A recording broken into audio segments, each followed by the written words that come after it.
இப்பவும் சொல்றேன், இவங்க 2 பேரும் திட்டம் போட்டுதான் என்ன ஷாக் வச்சு கொல்ல பார்த்தாங்க. டாடி, இவங்களுக்கு அவ்வளவுதான் இவங்களுக்கு லிமிட். ஹேய், லிமிட்டா?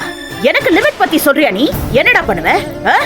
ஏதோ சாமி புண்ணியம் இப்ப உயிரோட உன் கண்ணு முன்னாடி பேசிட்டு இருக்கேன். இல்லனா நீ பண்ண காரியத்துக்கு மொத்தமா போய் சேர்ந்திருப்பேன். ஏடா பெத்தவடா, உன்னை பெத்து ஆளாக்கணவ எங்கிருந்தோ வந்து ஒருத்திக்காக என்னையே கொல்ல பாக்குறியா? என்ன மனுஷடா நீ? இவங்களுக்கெல்லாம் அறிவே கிடையாதா? கொஞ்சம் கூட பிராக்டிகலா யோசிக்க மாட்டாங்களா? சரி, நான் ஒரு பேச்சுக்கே உங்ககிட்ட கேக்குறேன். நான் உங்களை கொலை பண்றதுக்கு ஸ்கெட்ச் போட்டேனே வச்சுக்கோங்க. அப்படின்னா நீங்க ஆன் பண்ற முதல் மிஷினுக்கு தானே கரண்ட் ஷாக் கொடுத்துருக்கணும்.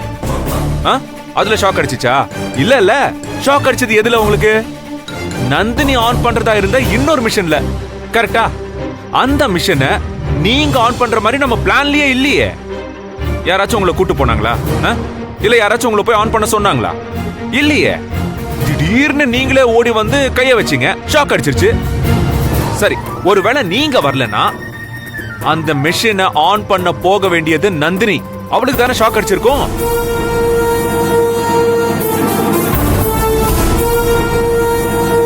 அப்போ இந்த ஸ்கெட்ச் யார் யாருக்கு போட்டது? ஐயோ மாதவி, ஃபர்ஸ்ட் அட்டெம்ப்ட்லயே கரெக்ட்டா ரூட்ட புடிச்சிட்டானேமா. சும்மா இருங்க.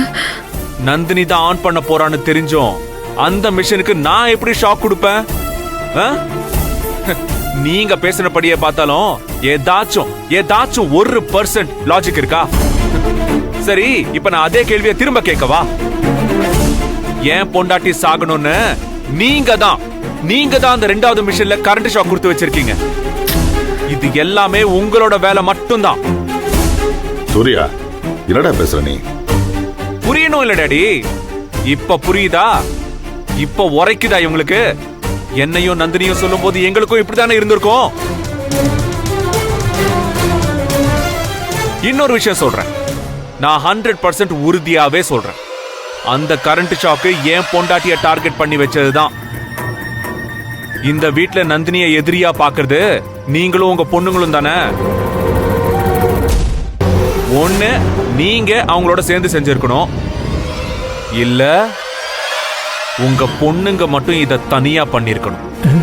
ஐயோ, கொஞ்சம் கொஞ்சமா நெருங்கிட்டு வரானே. ஐயோ அக்கா, பா இதெல்லாம் ரொம்ப டூ மச் பா.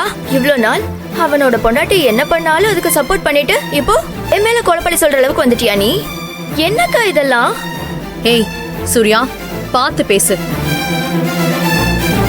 வா இருக்குன்னு என்ன வேணா பேசலான்னு பேசிட்டு இருக்காத. எங்களெல்லாம் பார்த்தா உன் கண்ணுக்கு இப்படி கேவலமான வேலை பாக்குறவங்க மாதிரி தெரியுதா? இல்ல, இதை விட படு கேவலமான வேலையை பண்றவங்க மாதிரி தான் தெரியுது. தெரிஞ்சா சரி. எல்லா கேடு கெட்ட வேலையும் ஆல்ரெடி செஞ்சவங்க தானே நீங்க எல்லாரும். பழசு ஏண்டா ஞாபகப்படுத்துற? இப்போ நான் லாஜிக்கா மடக்கி கேட்டதும், ஐயோ நாங்க இதெல்லாம் செய்வோமா? நாங்க ஹரிச்சந்திர வீட்டு பக்கத்து வீட்டுக்காரங்க, எங்களுக்கு வாயில விரல வச்சா கூட கடிக்க தெரியாதுன்னு சீனெல்லாம் போட்டுக்கிட்டு இருக்கீங்க.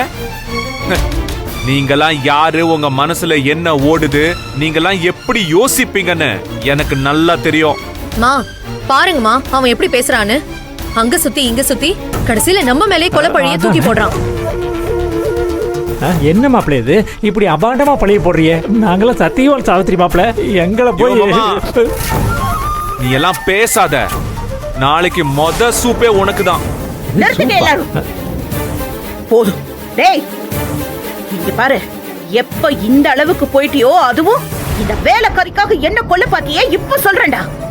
இப்ப சொல்றேன், ஒண்ணு இந்த வீட்ல இந்த வேலைக்காரி இருக்கணும், இல்ல நான் இருக்கணும். அப்ப அவ இருக்கட்டும், நீங்க கிளம்புங்க. சார், நான் ஏன் போகணும்? பார்த்தல, இது சுந்தரவள்ளியோட சாம்ராஜ்யம். நான் இங்கே போக முடியாது. அதுவும் வேலைக்காரிக்காக நான் போகணுமா? நெவர். அவ வேலைக்காரி இல்ல, என் பொண்டாட்டி. இது சுந்தரவள்ளியோட சாம்ராஜ்யம் இல்ல, இந்த சூர்யாவோட சாம்ராஜ்யம். புரியுதா? இதுல நான் ராஜானா, என் பொண்டாட்டி நந்தினி தான் ராணி.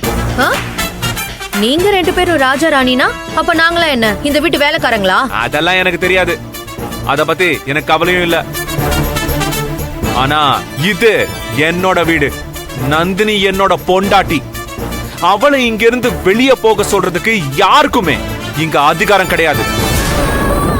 இங்க இருக்க விருப்பம் இல்லாதவங்க யாரா இருந்தாலும் தாராளமா வீட்டை விட்டு வெளியில போலாம். இப்பவே தங்கம் நீ வா டார்லிங். அப்படிதான் பேசிட்டு இருப்பாங்க. நீ வா.